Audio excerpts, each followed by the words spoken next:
Wisata Budaya Saung Angklung Ujo, Part 2. Sebelum mulai pertunjukan, ayo melihat cara membuat angklung, belajar cara memainkan angklung, serta mendengarkan sejarah Saung Angklung Ujo. Pernah main angklung? Enggak pernah. Nanti di acara kamu main angklung ya sama-sama. Ini cara bikinnya kayak gini tuh. Ini pisau tajam. Coba ini angklung dibikinnya dari apa? Dari bambu. Betul, benar. Ini namanya bambu hitam. Ya, yang biasa kita bikin buat jadi tabung suara. Itu cara bikin adanya kayak gitu. Seret dan digoyangkan.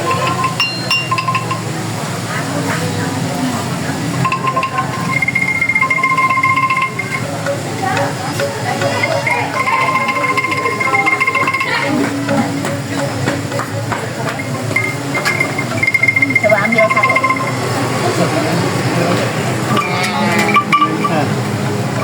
Main ini gini, biasanya tabung yang besarnya di sebelah kanan.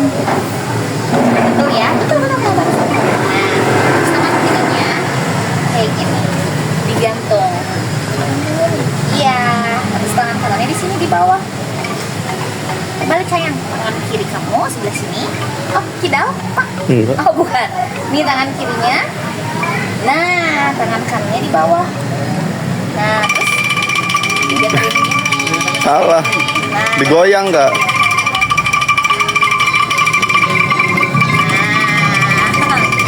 gitu. Nanti kalau yang di dalam angklungnya lebih gede ya, Pak Rahmat ya, lebih besar. Itu cara dimaininnya.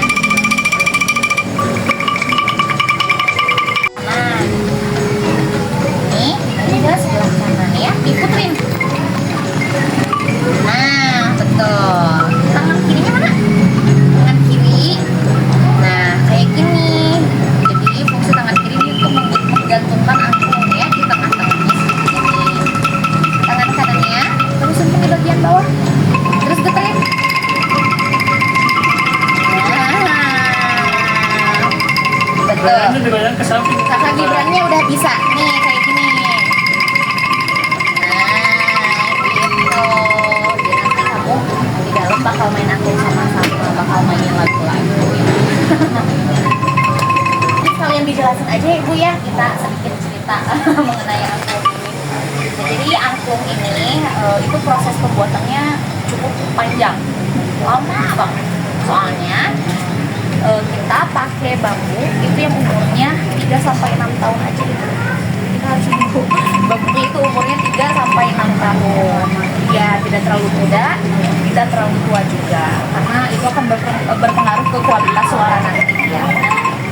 Terus dari sekian banyak jenis bambu, kita cuma pakai 3 jenis dalam pembuatan angklung.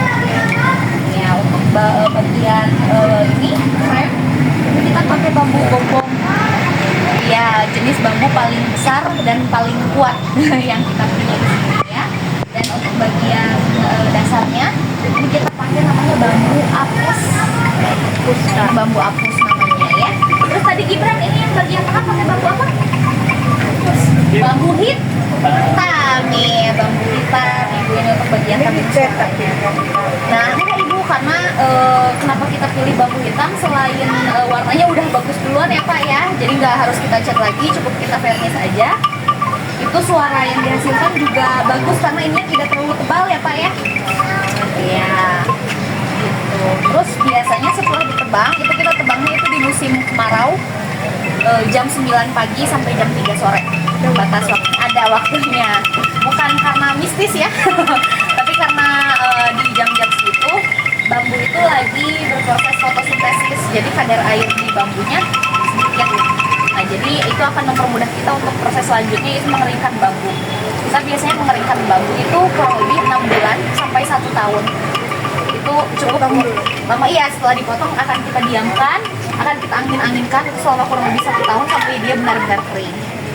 Setelah itu barulah dibikin bakalan, bakal kita potong-potong. Nah, bakalan itu adalah tabung suara tapi yang belum memiliki nada.